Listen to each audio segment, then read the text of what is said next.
Hello students, आज हम आपको प्रश्नावली 8.1 से प्रश्न संख्या 6 को हल कराते हैं। आइए चलते हैं। सबसे पहले हम प्रश्न पढ़ते हैं। प्रश्न कहता है, यदि कोण ए और कोण बी न्यून कोण हो, जहां कॉस ए और कॉस बी बराबर है, तो दिखाइए कि कोण ए और कोण बी बराबर होंगे।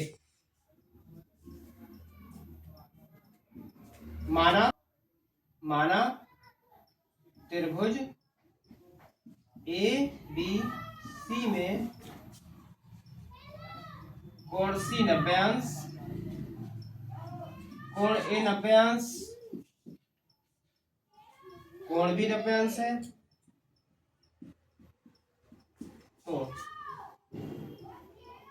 एक त्रिभुज बनाते हैं जिसका नाम ए बी सी रख दिया। क्योंकि हमें दे रखा है कॉस ए बराबर है कॉस बी के, इधर रखा है साथ साथ कॉस ए और कॉस बी बराबर है। क्योंकि प्यारे बच्चों कॉस ए बराबर हमारा होता है आधार बटा कर्ण, तो कॉस ए की जगह लगा देंगे हम यहाँ पर आधार बटा कर्ण बराबर कॉस बी बराबर भी हमारा आधार बटा कर्ण होगा। अब थोड़ा सा ध्यान देना है, यहाँ पर कॉस ए है, कॉस ए हमारे इस रेखा पर है, तो हमारी जो आधार होगी वो क्या होगी, ए सी होगी। कर्ण क्या है हमारा, ए बी। कॉस बी में आ जाओ, बी बिंदु हमारा किस रेखा पर है, लंब रेखा पर है, तो जो लंब रेखा होगी वो इसके लिए आधार रेखा कहलाएगी। बी सी हमारा यहाँ पर आधार हो जाएगा और कर्ण हमारा वही रहेगा ए बी, कर्ण कभी चेंज नहीं होगा। ए बी से ए बी एक सी है, कट गए। ए सी बराबर कितना बचा हमारा, बी सी। प्यारे बच्चों ये ए सी और बी सी हमारी भुजाएं कैसी हैं, आपस में बराबर हैं, यानी कि ए सी और बी सी दोनों भुजाएं कैसी हैं, आपस में बराबर हैं। तो इस कंडीशन में क्या होगा प्यारे बच्चों, जब त्रिभुज की दो भुजाएं आपस में बराबर होती हैं,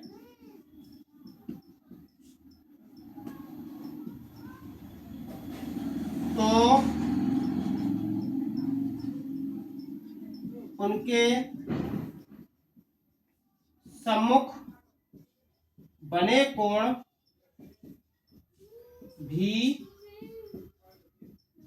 बराबर होंगे।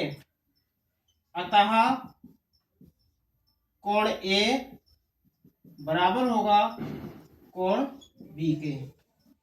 इस तरीके से हमारा ये क्वेश्चन सॉल्व हो जाता है। प्यारे बच्चों एक बार मैं फिर से इसको रिपीट करता हूं।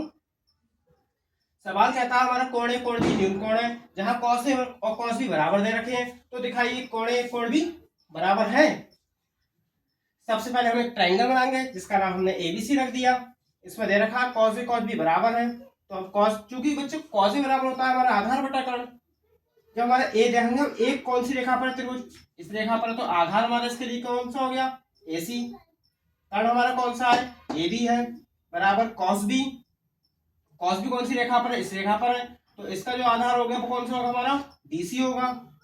कर्ण हमारा वही रहेगा ए बी। ए बी आपस में कट जाएंगे क्योंकि ये बराबर में है, तो बराबर एक सी है, इसलिए आपस में कट गई। बचा क्या हमारा, ए सी और बी सी। अब जब हमारी ए सी और बी सी दोनों भुजाएं हैं, एक ए सी भुजा जे है, एक बी सी भुजा जे है, तो दोनों भुजाएं कैसी हैं त्रिभुज में, बराबर होती हैं। तो दोनों भुजाएं बराबर होंगी तो उनके जो सम्मुख जो कोण होते हैं प्यारे बच्चों वो भी समान होंगे, बराबर होंगे। तो हमने देख दिया जब त्रिभुज की दो सम्मुख भुजाएं आपस में बराबर होती हैं तो उनके सम्मुख बने कोण जो होंगे वो भी बराबर होंगे।